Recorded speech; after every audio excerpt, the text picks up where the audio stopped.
Passou o descobrimento do Brasil, entrada na região dos lagos, 1503, 1504, Caravelas, por coincidência tem esse nome, né? Lá em Búzios, tem uma cruz que o prefeito na época botou uma lá e uma em Arraial, que era de Cabo Frio, depois separou tudo. Mas aí veio capitanias hereditárias, uma tentativa de colonização do Brasil. Vamos por cronologia, né? A coisa não dava certo, gente. O português perdia a terra de tudo que era jeito. Até para português ele perdia a terra.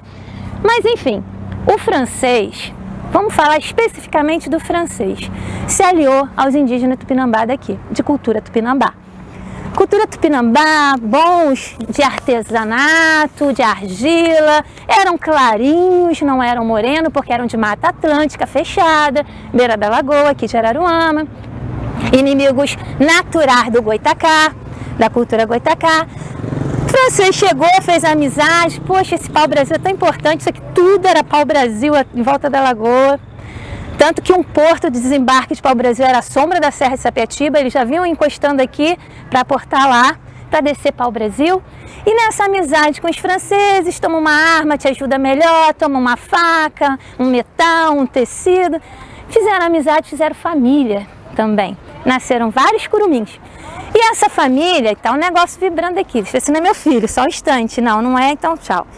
Aí, essa amizade foi uma amizade muito forte. Existe um livro chamado França-Brasil. O seu escritor, que é da Marinha, foi no porto de Ronflé, na França, ver a pedra fundamental, aquela pedra que tem de todas as embarcações que saíram de lá para cá, e levantou essas embarcações. Livro maravilhoso. E aí, os franceses estavam numa boa aqui, Cabo Frio, porque isso não era São Pedro. Chegou aqui, era Jecaí. Primeiro nome, Jecaí, pimenta pilada com sal, tempero tupinambá. Depois, o português começou a chamar aqui, especificamente na região ali, Botafogo e tal, de jacuruna, porque tinha muito jacu, ave de caça. Quem já viu jacu, um peru do mato, né? Jacu. Foi mudando o nome. Depois de tempo é que virou Cabo Frio. Enfim, chegou o francês, tudo assim, quando foi o rei, ia falar presidente, o rei lá da França manda Villers-Gaillon para essas terras. Por quê? Para pegar pau-brasil aqui em Cabo Frio, na região, para poder fazer dinheiro na França, para voltar para Guanabara e fazer o Forte Villers-Gaillon. Villers-Gaillon fala para o rei que ele não queria fazer o forte na Guanabara, porque a França já estava instalada em Cabo Frio. A coisa era tão forte, ele chegou e tentou convencer o rei. Mas o rei, por questões políticas, né, de época, porque a realeza Portugal, né, de Portugal, estava indo mais para lá. Queria fazer lá, que é o Forte Coligny hoje, atualmente, o Forte Villers-Gaillon. Então, o rei não aceita. Ele, mas rei, esses pau aqui que eu trouxe de Cabo Frio, cara, a França tá lá, o negócio tá fluindo bem, vamos ficar lá. Não, bateu o martelo. Foi a desgraça do rei. Fez lá, perdeu, né? Essa coisa toda, os portugueses ficaram incomodados. Aí eles começaram a mexer na ferida dos portugueses, terra dos portugueses. Passou a capitania hereditária, não deu certo, teve um monte de batalha, teve uma batalha que falam que mataram todos os indígenas. Gente, eram 75 mil tupinambá em Cabo Frio, registrado na chegada dos europeus, fora Goitacá, né? Português se alia ao Goitacá, porque é inimigo natural, tem uma guerra, morrem, mas não morrem nem a metade. Parte desses indígenas de Cabo Frio foge para São Luís, no Maranhão. São Luís é o nome do rei da França, é a única capital brasileira fundada por franceses e indígenas daqui. Porque fugiram para lá. Juntos, essa união era tão forte que fundaram São Luís. Poucos sabem. Tá. Teve matança, um monte fugiu, foi para o sul, foi para o norte, para São Luís, enfim. Ficaram alguns aqui. E continuou a entrada. Só que já tinha espanhol, já tinha todo mundo, já virou bagunça. Holandês, pirata e corsário. Vocês sabem a diferença? Pirata rouba do próprio rei, rouba pau-brasil para vender na terra. Não é rouba, minto. Pega pau-brasil, roubado do rei, para vender lá na França. Corsário tem a corça, tem o papel, o rei chega, tá, meu filho, vai lá pegar pau-brasil pra gente, vai, para fazer dinheiro, tem imposto, tem tudo direitinho, né? Pau-brasil era da França. Portugal, né, imagina, Portugal queria nem saber de Brasil. Corsário entrava, piratas entravam na entrada da Boca do Forte, lá na Boca da Barra, tem uma área, umas argolas, que tinha uma corrente que eles esticavam ali para a embarcação não passar. O Forte Santo Inácio, que é onde tem o Mirante Cabo Frio, que foi a primeira fortificação, a Casa de Pedra foi ali, esse Forte Santo Inácio foi derrubado e as pedras dele jogadas ali na boca da barra para impedir embarcações de entrarem. Vocês sabiam disso? Para ele não entrar aqui, não vir para cá, entendeu? Bom, não deu certo. Nada disso dava certo. O rei já encucado, politicamente, problema financeiro, não dá para botar uma estratégia de guerra em cada canto. O ideal eram três aldeamentos jesuíticos. Porque o Loyola começou a fazer fama, ele era de guerra, ele foi soldado de guerra, o Loyola, o primeiro jesuíta. Ele começou a fazer fama, o rei se interessou, porque ele estava educando, vocês vão ver a imagem ali, o educar, eu estou em pé, eu mando, vocês ouvem, obedece. Isso era o educar, né? Catequizar. Catequizar é mais bonitinho. Eu não, acho que colonizar é mais forte. Catequizar é mais bonitinho. Ai, deu cãibra até nos dedos do pé. Catequizar. Vai lá, pega e tal. Mas, poxa, não, espera aí, 3 aldeamentos? Vai sair caro. Não dá, é muita terra. Vamos procurar um ponto estratégico?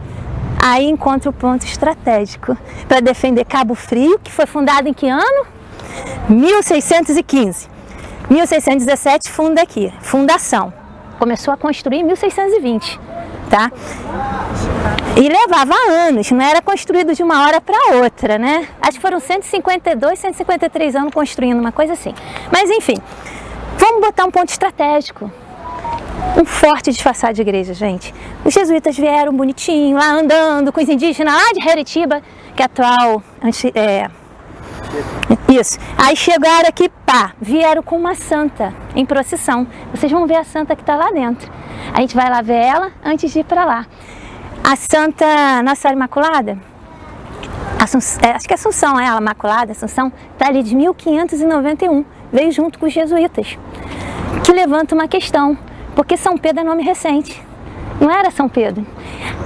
Foi a aldeia de São Pedro do Cabo Frio, aldeia de São Pedro do Cabo Frio, na defesa. Aí quando fizeram isso aqui, vieram os indígenas com os jesuítas, quando aparecia uma embarcação, um canhão estourava e avisava. Passou gente aí pra dentro. Oh! Galera, corre, arco e flecha é mais rápido do que arma em pólvora, desce, vamos cercar. Cara, deu tanto certo, tão certo, tão certo. Essa estratégia colonizou aqui a região mesmo. Aqui defendeu por terra entrada para o Rio e sul do Brasil, e defendeu a entrada de retirada de pau-brasil da insistência de piratas e corsários, ou seja, também tinha entrada por terra. Então defendeu de 3 situações, Cabo Frio, Rio de Janeiro e sul do Brasil. Isso daí tem registros históricos, documentos, não é ninguém que contou para ninguém não. Deu certo, construíram. Essa igreja, a gente tem mania de falar que ela é simplória. Gente, pera lá, 1617, 1620, começaram a construir por mão de obra indígena. Indígena não deu certo. Terminaram por mão de obra negra, escravizado. Se vocês repararem lá dentro, vocês vão olhar, são 3 naves. Ela é grande, ela é bem detalhada, para caber bastante gente. O fundo dela, vocês vão olhar lá em cima, é um fundo de caverna de navio. E as janelinhas que tem no convento, que é essa parte aqui, dos jesuítas, de dormir, eu já estive lá dentro, tem uma janelinha igualzinho do Forte de Cabo Frio. Coincidência, né? Então, Forte, disfarçado de igreja. Tá? E a gente deu muita sorte que Portugal não derrubou. A gente vai lá dentro ver a santa, vocês vão olhar o telhado, fazer umas fotos, 5 minutinhos, a gente volta, porque aí eu vou contar uma outra história após o sequestro dos jesuítas e a gente vai parar lá, antes que feche. Aí de lá, a gente para aqui na frente, que é uma história à frente dessa daqui, para emendar. Esse aqui é o ponto principal no desenrolar da história, ok?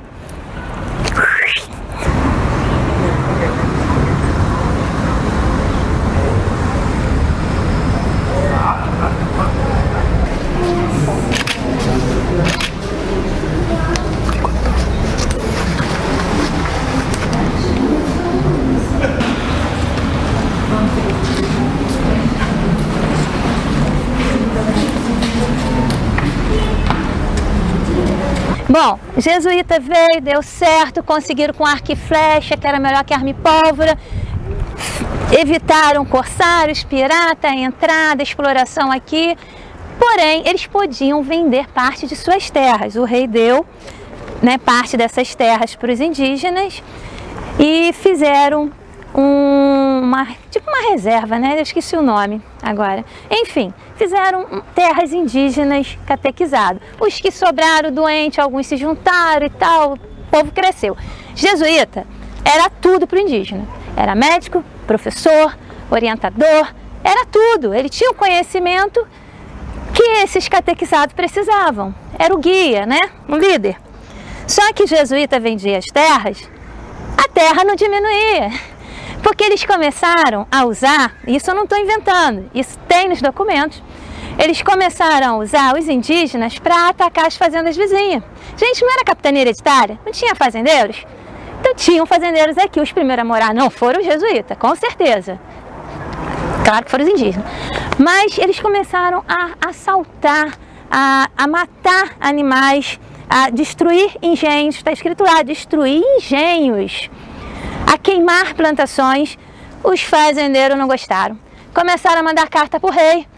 Ô rei, qual é? Os caras estão lá para defender a terra e estão roubando nossa terra, tem algo errado. Juntou uma galera e começou a reclamar. O rei ficou apurrinhado, não com essas palavras, tá gente? É só para ficar mais dinâmico. Mas ele ficou apurrinhado, mandou fazer o sequestro dos bens dos jesuítas. Gente, eles foram caçados. Eles foram caçados, aí vem a lenda de que tem um túnel, que eu não duvido nada, porque o túnel, eles sabiam que se estavam fazendo coisa errada, uma hora isso ia estourar.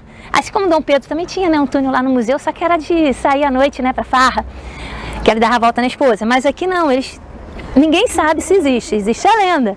Mas era óbvio, se eu tô pegando a terra, uma hora isso vai incomodar. Aí eles foram realmente caçados, procurados, aprisionados, levados ao Rio de Janeiro e de lá enfiaram todo mundo no navio e mandaram embora para não sei fazer o quê. Foram embora. Gente, os indígenas ficaram aqui, a Deus dará. Doença, miséria, sem orientação, sem saber o que fazer. Porque eles vieram de outra terra, assim como os africanos foram trazidos, os que estavam aqui também vieram de outro lugar, não era daqui. É óbvio que eles iam ficar perdidos sem saber o que fazer. Passaram-se anos e ficou na miséria. Aí Portugal, de novo, tem que ser cutucada e tinha que vir tomar rumo dessas terras. Mandou para cá um grupo de fazendeiros portugueses para pôr ordem nessas terras.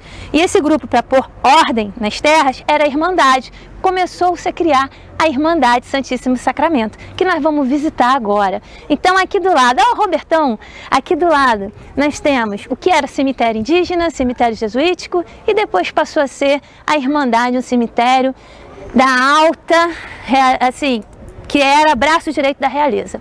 Os portugueses, que a gente fala que era a milícia portuguesa, tinham a chave das casas, botaram ordem e os comendadores principais, os fazendeiros principais assinavam esse livro, inclusive a Princesa Isabel, que deixou uma grana aqui e assinou o livro, que é desse cemitério único, porque não tem toda a cidade, só onde teve jesuíta, porque é a ordem da cidade, a nova ordem portuguesa.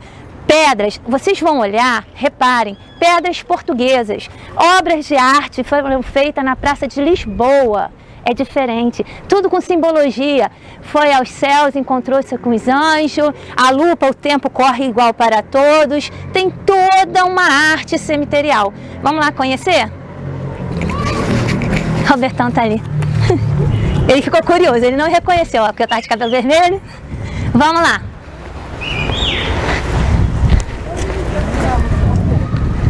Robertão, ele é da descendência quilombola, que nós temos aqui da história afro.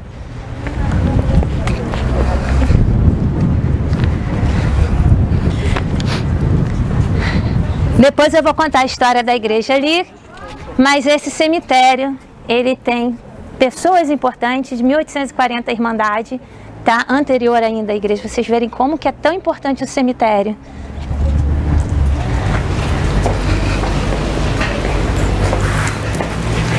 Quando eu falei que eu trouxe muita gente aqui, mas nunca enterrei, é verdade. Estudou aqui? Peraí, deixa eu ver aqui para abrir. Pronto. Ui, cuidado aí.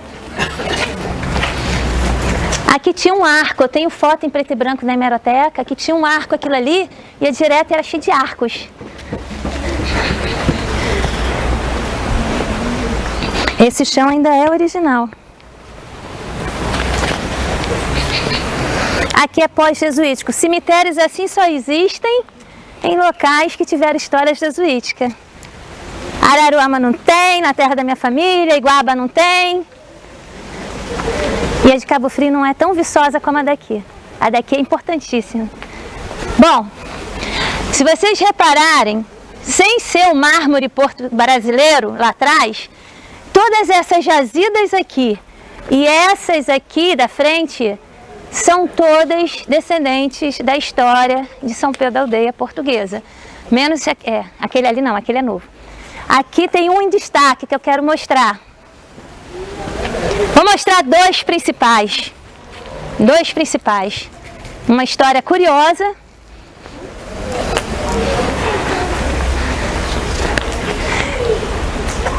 São tudo pedras de mármore portuguesa. Esse aqui e tem ali. Esse é o meu preferido. Vou fazer uma palhinha aqui. Fica aqui, né, Mário?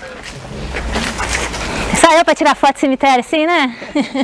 Gente, para historiador, eu não sou historiadora, eu sou pesquisadora, pesquiso história natural. Mas para historiadores, cemitérios são ótimas fontes de história, tá? Porque leva aos documentos também. Tem nomes, datas, isso é muito importante. Esse camarada aqui, Comendador Manuel de Souza Teixeira, foi o maior comendador dessa cidade. O braço direito do vigário, que eu quero contar a história lá na frente. O vigário que foi dono dessa casinha que é do seu Geraldo, guardem isso. Pois bem, esse comendador, numa certa noite, tá lá no recorte de jornal de façanha, ele se chamava Manuel Machado, puxador de carroça de boi. Pobre coitado! Esteve numa reunião que foram convocados naquela noite. Valeu, isso aí, bate para confirmar. Foi chamado naquela noite porque essa é a noite de eleição e decisão dessa cidade, junto ao vigário. E o vigário precisava de um braço direito, mas o sobrinho dele não queria. E agora? Ninguém queria aquela batata quente, né? Para ficar com a chave das casas e coisa e tal. Para ser, né, o comendador da cidade. Os dois grandes seriam o comendador e o vigário, que está colocando ordem na cidade, né? E aí decidiram, os grandes, juntos, contra alguns outros, mas decidiram transformar numa noite Manuel Machado em Manuel de Souza Teixeira. Dorme Manuel Machado, acorda Comendador Manuel de Souza Teixeira. E é nome, inclusive, de um grande marítimo lá do Rio de Janeiro, de guerra, que chamava também Manuel. Eu no início, para achar quem era esse aqui, foi difícil, até que eu achei a barganha. E essa barganha, essa façanha, transformou esse homem um dos homens mais ricos, cheio de engenho e casas de tecido na região, tá? Então esse aqui, por sorte, ganhou na loteria, mas ele, literalmente, né? Mas ele foi o braço direito aqui, de quem era braço direito da coroa real também. Reparem o seguinte, estão vendo as patas de leão? A maior nobreza, mais importante da cidade. Tecido caído também, o crânio, a imortalidade, não tem essa de ser ou não ser, o crânio que a gente usa na arte. Então tem toda uma simbologia, os 4 pilares, o livro aberto, a lupa, o tempo corre igual para todos, é cheio de simbologia. Ainda tinha outra coisa lá em cima que já caiu. E esse mármore, vamos aqui, ó, passar a mão em um, lindo, para sentir o tipo de arte. Mármore português, obra de arte portuguesa. Se vocês verem escrito embaixo, aqui, foi feito lá numa praça em Portugal. Está marcado, gente. Isso aqui é mármore português.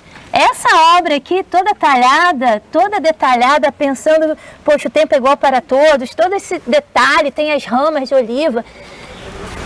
Isso aqui é obra de arte estrangeira que nós temos dentro do cemitério, que é uma pena. Deveria estar tombado. Inclusive o turismo cemiterial, ele é muito famoso em algumas cidades. As pessoas gostam de investir em turismo cemiterial porque tem obras de arte, principalmente cemitério, que tem obras europeias. Agora, se vocês girarem, olharem para trás, nós temos aqui o túmulo do maior fazendeiro de fazendas de café de São Pedro, que era Cabo Frio, né? O Feliciano Gonçalves Negreiro e a família dele. Jazigo que manda erigir Feliciano Gonçalves Negreiros para si e sua família, 1855. Já caiu algumas partes. Essa obra de arte, esse túmulo que era o maior fazendeiro de café, é muito mais simples do que o nosso comendador. Eu adoro a história dele, porque, poxa, gente, é uma loteria, né? É uma mega sena. Dormir de um jeito e acordar de outro, se tornar uma pessoa importante. Ali nós temos também da família francesa dos Bittencourt, que Evaldo depois descobriu, família Bittencourt, que eu mandei para ele, José Alves Vieira Bittencourt. Esse não, olha a diferença. Nosso mármore, mármore português, muito bonito. E essa capelinha ainda é original. Geraldo tem um abrigo aqui. Hã? Geraldo tem um abrigo aqui. Não, mas aqui já é, mas ele é de descendência colonizadora. Ali da esposa dele, a família da esposa dele. Esses aqui são tudo da Irmandade, mas da família das Irmandades, a única que está cuidando é aquela ali. Então tudo pode ir a chão, porque precisa abrir espaço, igual já está abrindo, para túmulos novos, entendeu? Isso que é triste, por isso que tinha que ser tombado. Ou, se vai tirar, monta um centro de memória, um acervo técnico, para colocar essas obras de arte em exposição, entendeu? Para não perder. É uma sugestão, isso. Não se perde. Porque se vocês olharem, como se estivesse acesa a chama da eternidade. Lá embaixo tem um anjo que faz assim, foi direto aos céus. Tem toda uma simbologia cemiterial. Nós temos ali aquilo ali é maçônico, gente. É o símbolo maçônico. E nós vamos em um daqui a pouco, que tem as 4 idades da cidade. Vamos lá na frente da outra igreja. O que acontece, gente? Igreja Sagrado Coração de Jesus, né? Aí temos aqui 1887, começou, né? E terminou, tá ali as datas. Vimos lá o cemitério da Irmandade. Tiveram que construir, né, na paróquia uma igreja à altura dos portugueses. Não queriam usar a igreja dos jesuítas, até porque jesuíta é outra história. Os portugueses queriam um vigário, uma paróquia, queria, né, uma igreja moderna. Enfim, vocês veem que são 200 anos depois, 200 e catatal, né? Começaram a construir e tal, precisavam de um vigário aqui. Adoro essa história. Até beber água. Gente, padre casa? Não pode ter herdeiro, padre não casa. E aí um vigário, que era um vigário de cor morena bonita, eu esqueci como que fala o nome, ele, filho de indígena, com negro, eu esqueci o nome que dá. Não, tem um outro nome. Mas enfim, esse vigário veio no navio e se apaixonou por uma mulher. Casou no navio. Chegou casado aqui. E esse vigário, quando chegou casado aqui, a igreja não queria aceitar. Não pode. Padre não pode ficar casado. Não, mas na Bíblia diz, Deus fala que família é sagrada. Não pode, a igreja não aceita, tem que desfazer o casamento, sei lá, tem que dar um jeito. Gente, essa história, a descendente dele levantou a história toda e escreveu a história dele e da família. E aí ele simplesmente chegou e falou, bem, são quase essas palavras. A minha família é quem envia ricas mesadas, gordas mesadas para a construção dessa igreja. Pronto, acabou. Se vocês olharem aí, a casa do padre com 11 quartos. 11 quartos, imagina quantos filhos, né? Que é a casa atualmente de um morador aqui da cidade, a tombada pelo Nina Pac, que está ali na descida daquela rua, tá? 11 quartinhos, vários filhinhos. Um filho dele, o Manuel Martins, que levava o nome do pai, foi prefeito da cidade. Se eu não me engano, segundo ou terceiro prefeito, acho que foi o segundo. E tem uma escola, Manuel Martins, que é homenagem ao filho dele, não é nem ao padre, é o filho dele, porque foi uma família rica, importante politicamente falando. Um dos filhos foi da Escola de Medicina do Rio, o outro foi prefeito, cada um teve uma vida importante. Então ele vinha rezar a missa em latim e depois ele descia por aquela rua para ir para sua casa com nada menos do que 11 quartinhos. Esse foi o vigário Manuel Martins Teixeira, que não tem nada a ver com Manuel de Souza Teixeira. Manuel Martins Teixeira. Então ali tem um pedaço que, uma linguagem da colonizadora, que chamava de brancos, né? Em 2 de fevereiro de 1840, os brancos de São Pedro da Aldeia fundaram a Irmandade do Santíssimo Sacramento. A gente já foi lá. Responsável pela construção do cemitério e também pela construção da nova igreja. Detalhe, esse vigário não está enterrado aqui não. Eu não consegui descobrir onde ele foi enterrado. Possivelmente deve ter voltado para Portugal. Pode ser, fugiu da esposa, né, igual Dom Pedro, pode ser, é uma viagem, mas eu não descobri aonde ele foi enterrado, diferente do Coronel Felipe Lopes, que foi enterrado em Iguaba, e não aqui, que a gente vai ver essa história lá da Casa do Azulejo, certo? Pergunta, alguém quer perguntar alguma coisa, dúvida? Essa história do vigário, vocês sabiam? E o padre que fazia aqui, que era o... Ai, como é que é o nome? Alcimar. Ele fazia sexta-feira missa em latim. O mesmo padre conduzia as duas igrejas? Agora as duas estão, né, na arquidiocese única. A igreja jesuíta a gente deu sorte, porque Portugal não mandou derrubar a igreja de trás. Simplesmente ficou abandonada, largada, até ser tombada. Primeiro em Nepac, depois em Ifã. Foi tombada, aí reativaram e passaram a ser feitas missas lá. Eu acho legal porque mantém ela funcionando. É uma igreja mais antiga do que essa, então precisa estar sempre abrindo, arejando, funcionando, né? E normalmente é a família Roberto Marinho que arca com as restaurações, porque é abatido depois, entendeu? Tem todo um sistema burocrático que é interessante para todos e mantém essa história. A gente não vê por aí igrejas de 1600 e lá vai fumaça, né? 1620. 17 é a fundação e começa em 1620. Inclusive a arquidiocese colocou sobre isso lá na internet. O ano de construção, que não foi 1617, né? Foi depois. E depois essa da frente, que é o poder que está na frente, na parte mais alta. Não tem nem nada parecido com a outra. E por dentro, ela é amarelinha por dentro. Ela é pequenininha, gente. Gilberto já entrando já.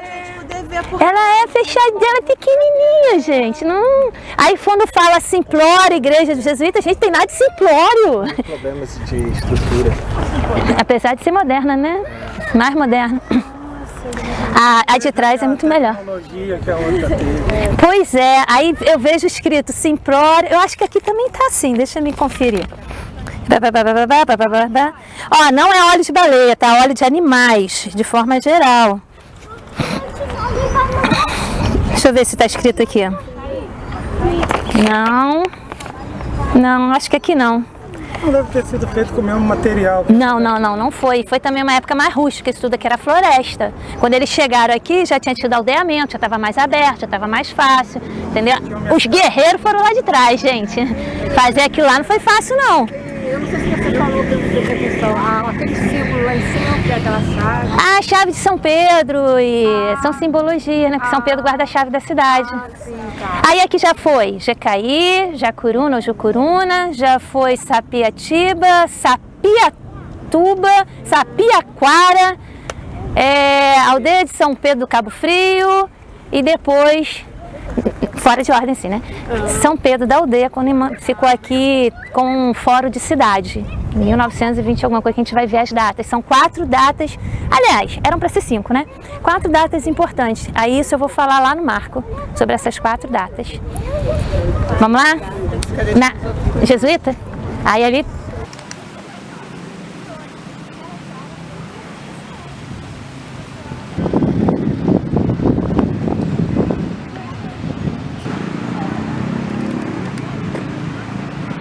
Pode.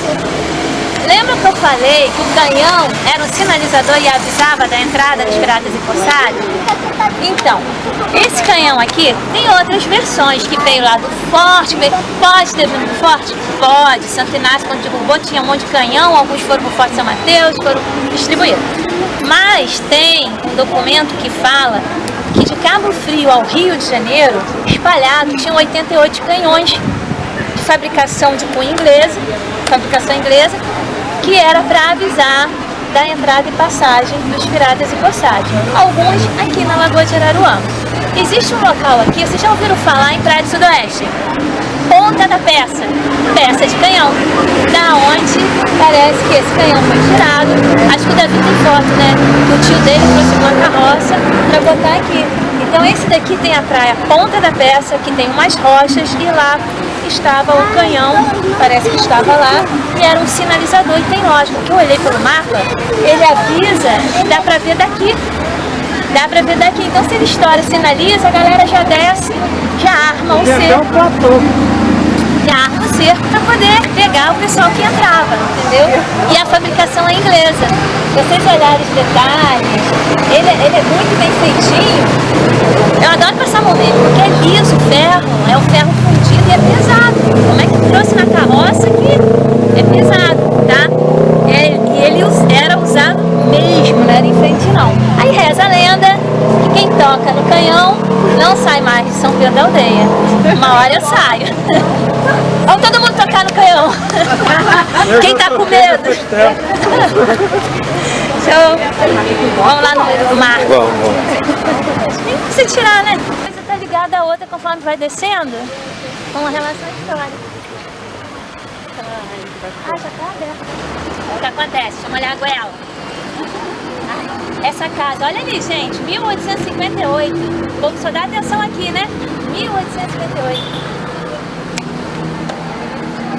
Aquela ali do lado também é antigona. Sim, são antigas. É, aquela ali tá triste. Mas vamos lá. Olha só, eu falei sobre quatro idades importantes, 4 datas importantes. Bem, são 5.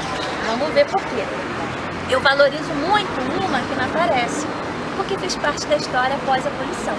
Nós temos a aldeia, que foi feita, fundada em 1617 com as 6 Marias, quando foi assinado pelo rei. Tá aqui a data.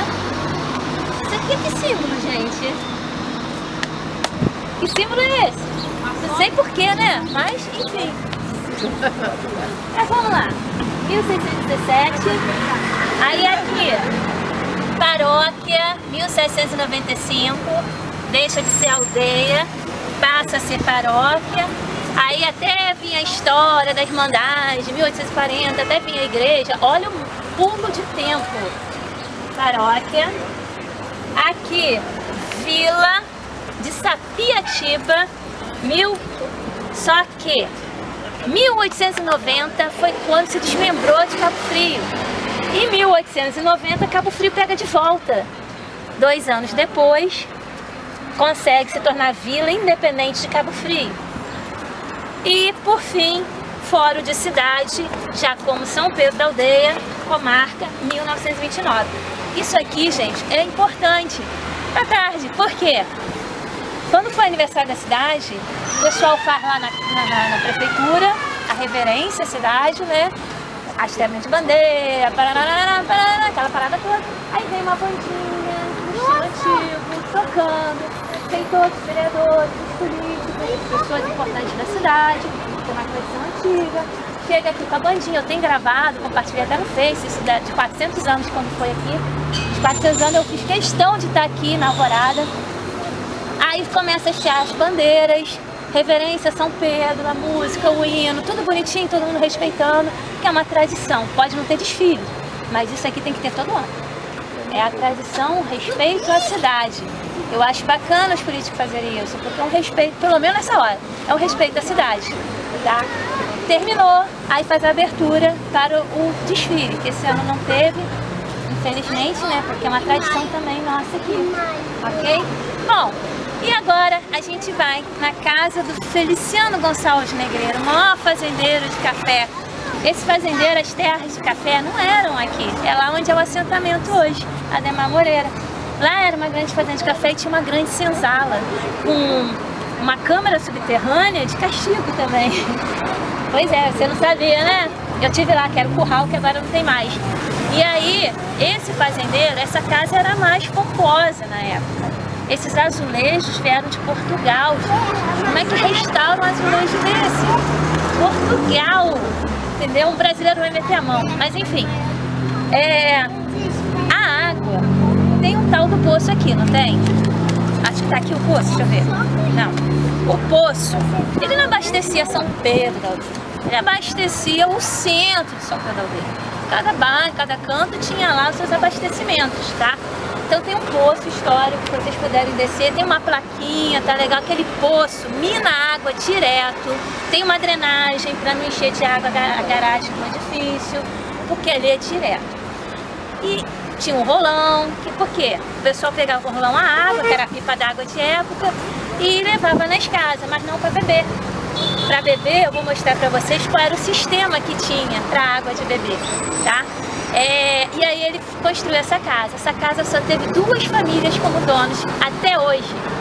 Feliciano Gonçalves Negreiro, e depois ele vendeu com tudo dentro de porteira fechada a família do coronel Felipe Lopes. Que foi onde a irmã dele morou e criou a filha dele. Depois o coronel Felipe Lopes se mandou para Iguaba, porque a esposa morreu no parto do último filho, e fez família lá e foi enterrado lá. Vamos conhecer a Casa das Azulejos para falar um pouquinho lá e dos portais. Cuidado só com os carros.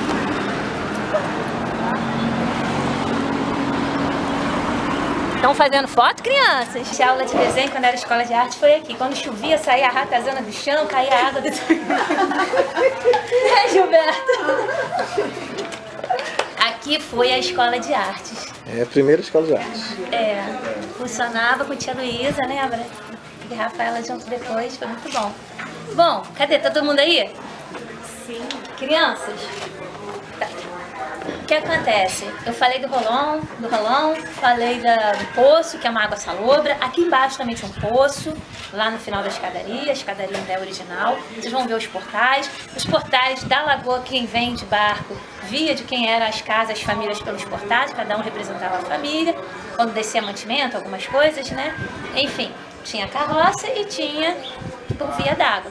Mas e a água de beber? Água doce? Gente, isso daqui é uma ideia antiga de sustentabilidade.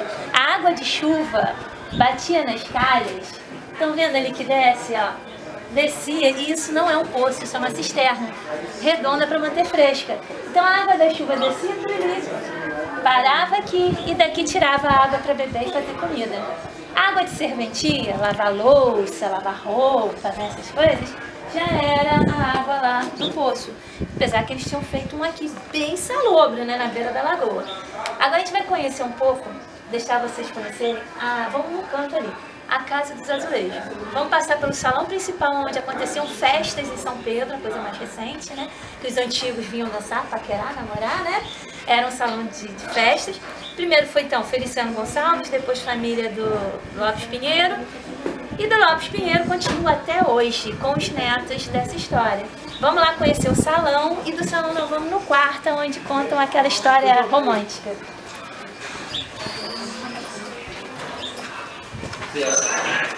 Pode passar? Pode passar sim. Ai meu Deus, vou manchar tudo. Vai não.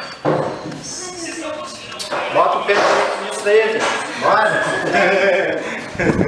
Valeu. Aê!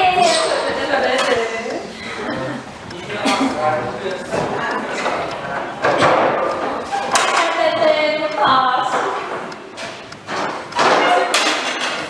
Tive que voltar para antibiótico.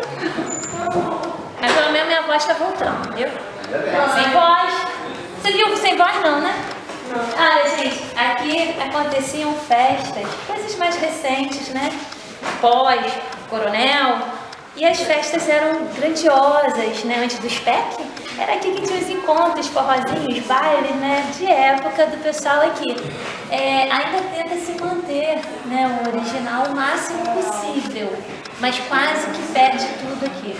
Aqui caía água, tinha uma cachoeira dentro e tal, até que começaram a família começou a agitar um movimento que desse um retorno financeiro, porque restaurar não é barato, é caro. E a família, para tirar dinheiro do bolso e abater em imposto, é uma diferença muito grande, né? Então começaram a trabalhar aqui de forma que o dinheiro que entra fica na casa, está fazendo reformas também, porque nem tudo dá para restaurar, mas está conseguindo manter isso aqui em pé, ok?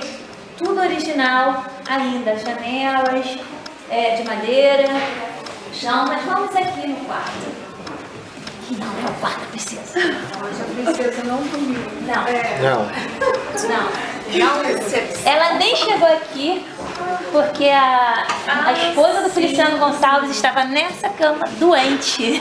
Então ela nem chegou perto, com medo da doença. Mas mantiveram o local para poder, refizeram o ambiente, entendeu? Vocês reparem que aqui para entrar não dava não. O chão, não sei se o Gilberto lembra que a gente andava, o chão estava molengando? Com o dinheiro que eles conseguiram levantar e estão conseguindo, eles estão ajeitando a casa. Agora a Lena que conta que a princesa dormiu aqui, gente. Eu até procurei aquele nome ali. Eu fiquei sabendo disso, que a princesa tinha dormido. Dom João deitou nessa cama achando que a bisavó dele, que a taravó, tinha dormido aqui. Mas não, tem um documento no Rio de Janeiro que consta que a vinda da chegada deles aqui, né, na região de Lagos, e num trecho tem lá de que como foi recebido. Do jornal eu peguei. Do jornal passei para um amigo historiador que foi no local, nos documentos, e descobriu além do que eu tinha visto. Que além dela não ter dormido, ela nem chegou perto do quarto, que estava fechado com a esposa Feliciana acamada. E ela ficou com medo de pegar a doença, claro, né? Naquela época. Mas é uma viagem no tempo, aqui dentro. Bem bacana.